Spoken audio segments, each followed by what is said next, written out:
नमस्ते दोस्तों, आप सभी का स्वागत है आपके अपने चैनल स्टेनो अड्डा पे।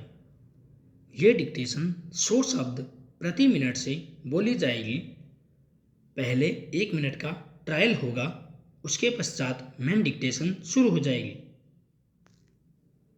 ट्रायल डिक्टेशन के लिए तैयार रहिए दोस्तों। शुरू। अध्यक्ष महोदय, राजस्थान में जनता को बड़ी कठिनाई है। वहाँ सूखा पड़ा हुआ है, मवेशी मर रहे हैं। ऐसे जो स्थान है वहाँ आपको कदम उठाने चाहिए। वहाँ लोगों को तथा मवेशियों को खाने के लिए देना चाहिए, उनकी सहायता करनी चाहिए। अगर आपने शहरों का ही ध्यान रखा और देहातों की समस्या व किसान की समस्या को हल नहीं किया तो भविष्य में बड़ा संकट पैदा हो सकता है। जब मैं अपने क्षेत्र में कार्य करने के लिए जाती हूँ तो जिन लोगों ने वोट दिया होता है और जिन्होंने नहीं दिया होता है वे भी शिकायत करते हैं। ट्रायल डिक्टेशन समाप्त हुई। मेन डिक्टेशन कुछ ही समय में शुरू हो जाएगी।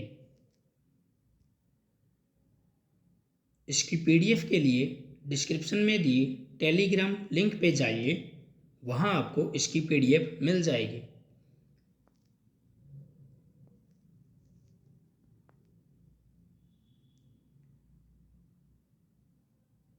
तीस सेकंड शेष।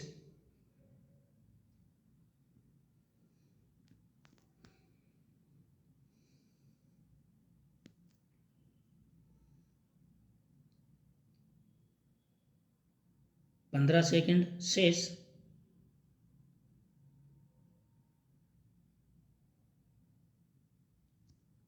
मेन डिक्टेशन के लिए तैयार रहिए दोस्तों।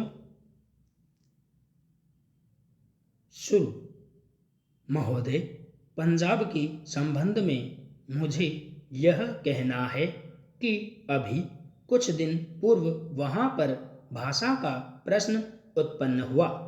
मेरा अपना विचार है कि जब भाषा के आधार पर पंजाब का विभाजन हो गया तो आज पंजाब की भाषा पंजाबी है और यह पंजाब के लोगों को निर्णय करना है कि वह पंजाबी किस लिपि के अंदर लिखी जाए। लेकिन एक बात मैं पंजाब की सरकार से आपके माध्यम से निवेदन करना चाहता हूँ कि आज जब सरकार के अंदर 45% लोग इस प्रकार के हैं जो यह कहते हैं कि हमारी अपनी मातृभाषा हिंदी है, तो पंजाब की सरकार को अल्पसंख्यकों की भाषा को संरक्षण देने के नाम पर दूसरी भाषा के रूप में हिंदी को मानने में किसी प्रकार की कोई आपत्ति नहीं होनी चाहिए। इससे दोनों के संबंधों में मधुरता आएगी और किसी प्रकार के अनावश्यक आंदोलन से हमारा सीमावर्ती राज्य बचा रहेगा। जहाँ तक लिपि का संबंध है, लिपि के संबंध में मैं बलपूर्वक किसी लिपि को समाप्त करने के पक्ष में नहीं हूँ।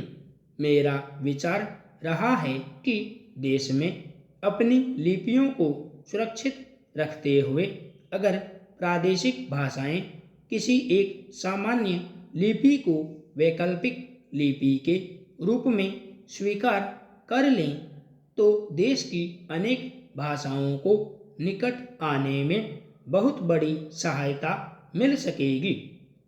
अगर पंजाब के लोग भी इसी आधार पर विचार कर सकें तो मैं समझता हूँ कि यह पंजाबी भाषा के हित में और देश की एकता के हित में होगा।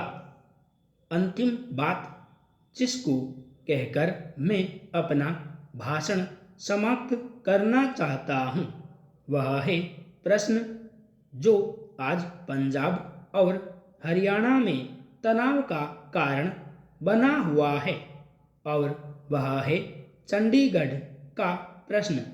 सभापति जी, आपने देखा होगा कि कल इस प्रश्न को लेकर यहाँ एक गर्मागर्मी का वातावरण भी उत्पन्न हुआ। इसके लिए मैं मुख्य रूप से केंद्रीय सरकार को दोषी मानता हूँ। सरकार की अपनी आदत है कि जो इस प्रकार के विवादास्पद प्रश्न होते हैं उनको लंबा टालने की इसकी प्रवृत्ति बन गई है। सरकार सोचती है कि अगर कोई प्रश्न लंबा टाला जाएगा तो लोग भूल जाएंगे और अंत में तनाव स्वतः ही नहीं रहेगा। इतिहास इस बात का साक्षी है कि जिस जिस प्रश्न को सरकार ने टालना चाहा, चाहे मैसूर महाराष्ट्र का सीमा विवाद का प्रश्न हो, गोदावरी या कृष्णा के जल का झगड़ा हो, महोदय पंजाब के अंदर चंडीगढ़ का झगड़ा हो, सरकार ने जिस झगड़े को टालना चाहा वह झगड़ा और अधिक उग्र रूप लेकर देश के और सरकार के सामने आया। इसलिए मैं चाहूँगा कि इस सरकार को आगे के लिए यह परंपरा डालनी चाहिए कि जब भी इस प्रकार के कोई प्रश्न आए तो उन प्रश्नों पर दृढ़ता से विचार किया जाए और तत्काल उनका समाधान किया जाए। वर्षों तक उन प्रश्नों को रटकते छोड़ लोगों को आपस में संघर्ष का अवसर नहीं देना चाहिए। मैं आपसे निवेदन कर रहा हूं कि जो राष्ट्रीयकरण के समर्थक हैं वे भी राष्ट्रीयकरण को साध्य नहीं मानते। प्रधानमंत्री ने स्वयं स्वीकार किया है कि अनेक देशों में बैंक सरकार के हाथ में हैं, लेकिन बैंक सरकार ने ले लिया तो समाजवाद आ गया, ऐसा कोई नहीं कह सकता। जिन देशों में समाजवाद नहीं है वहाँ बैंक सरकार के हाथों में है। फ्रांस में समाजवाद नहीं है, सरकार ने बैंक ले लिए, और ऑस्ट्रेलिया में बैंक सरकार ने लिए थे, लेकिन बैंक कर्मचारियों के आंदोलन के फलस्वरूप चुनाव में जब नई सरकार बनी तो बैंकों का राष्ट्रीयकरण समाप्त करना पड़ा। राष्ट्रीयकरण कोई हर रोग की रामबाण औषधि नहीं है और राष्ट्रीयकरण सरकारीकरण में नहीं बदलना चाहिए। जिस तत्परता से सरकार ने बैंकों को अपने हाथ में लिया है उससे आर्थिक क्षेत्र में कठिनाइयाँ पैदा हो सकती हैं। नए नए लोगों में नई नई आशाएं जागी हैं। क्या ये आशाएं पूरी की जा सकेंगी? अगर ये आशाएं पूरी नहीं की गई तो उनके परिणाम भयंकर होंगे। सहकारिता के क्षेत्र में हमने लोगों में नई आशाएं जगाई हैं। हमारा तंत्र उसको पूरा कर पा रहा है। समाजवाद मात्र इरादा नहीं है। इरादे अच्छे हो सकते हैं, नेक हो सकते हैं, लेकिन जिस मशीनरी के द्वारा, जिस तंत्र के द्वारा वह इरादे व्यवहार में लाने हैं, अगर वह मशीनरी भ्रष्ट है, अगर वह तंत्र अक्षम है, अगर जनता के प्रति उनके हृदय में सहानुभूति नहीं है, तो फिर राष्ट्रीयकरण भी सहकारिता की तरह से एक बदनाम चीज हो जाएगी। सरकार बहुत से कारखाने चला रही है, कुछ अच्छे चल रहे हैं, कुछ बुरे चल रहे हैं, लेकिन कारखाने चलाने के लिए, सरकारी संस्थाएं चलाने के लिए जैसे आदमी हमें चाहिए वैसे आदमी तैयार करने का हमने प्रयत्न नहीं किया है। सार्वजनिक उद्योगों को सफल करना सरल नहीं होता। अध्यक्ष महोदय, आज जो किसान है गन्ना पैदा करता है वह परेशान है कि क्या होगा, हमारा यह व्यापार रहेगा या नहीं रहेगा, उसका यह व्यापार चलेगा या नहीं चलेगा।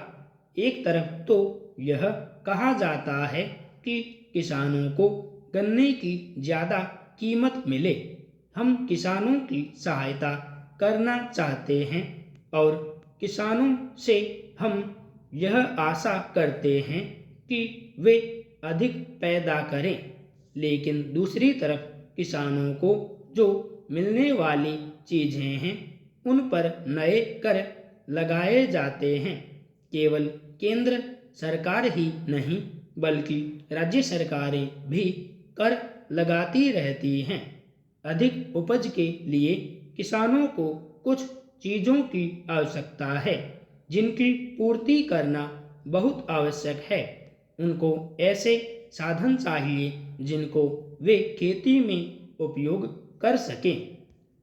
हमारे प्रदेश में बड़े बड़े बांध बने हैं और उनसे बिजली पैदा होती है, लेकिन बिजली घर का कहीं पता नहीं है। बिजली घर यदि बना भी हुआ है तो उनको बिजली नहीं मिलती है। नलकूप पड़े हैं लेकिन चालू नहीं किए जा रहे हैं। जहाँ पर बिजली पहुँची है वहाँ के जो किसान हैं वे दर दर की ठोकरें खाते फिरते हैं, लेकिन उनको बिजली नहीं मिलती है। बेचारे किसी तरह से कर्ज लेकर डीजल पंप खरीदते हैं और उससे वे काम चला रहे हैं, लेकिन अब सरकार ने डीजल तेल पर भी कर बढ़ा दिया है। इसका नतीजा यह होगा कि उनके पंप पड़े रह जाएंगे, फिर आपको कहाँ से अन्न मिलेगा।